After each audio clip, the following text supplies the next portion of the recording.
મારું નામ છે નીતાબેન સોમૈયા અને મેં રઘુવંશી સમાજમાંથી વોર્ડ નંબર 2 ની અંદર મેં મારી માગણી ટિકિટ માટેની મેં માગણી કરેલી હતી અને જ્યારે આજે રઘુવંશી સમાજને જ્યારે રાજકીય ક્ષેત્રે અન્યાય કરવામાં આવેલો છે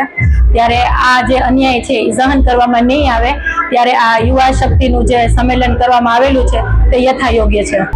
આ સંમેલન ખાલી માત્ર અન્યાય જ સહન કરવા માટેનું નથી, પરંતુ જે હિન્દુ સમાજના એક અગ્રણી તરીકે પણ તમે જુઓ તો જે લોકો કાર્યકર્તા છે, જે લોકોએ પાથરણા પાથરવાનું જે આપણને કહેવામાં આવેલું હતું, ટિકિટો જે લોકોએ બાટેલી છે એનું કહેવામાં આવેલું હતું, જે લોકોએ ઝંડીઓ લગાવેલી છે એનું કહેવામાં આવેલું હતું, એ બધી વાર્તાઓ જ ખાલી રહી અને જે વાસ્તવિકતા તો કઈ ખાલી જુદી જ હતી। અને જે કોર્પોરેટરો જે છે, જે કોર્પોરેટરોના ટિકિટ આપવામાં આવી છે એ કોર્પોરેટરો કોઈના સગાવાલા છે, કાકા છે, કાકાનો દીકરો છે, ભાણેજ છે, બનેવી છે, સગા છે, સાળા છે, જોઈને ટિકિટ આપવામાં આવે તો કાર્યકર્તા ક્યારે ઊંચો આવશે અને કાર્યકર્તા તો કાર્યકર્તા બનીને જ રહી જશે। ત્યારે આ માટે થઈને પણ એક સંદેશ છે। રઘુવંશી સમાજ અત્યારે તો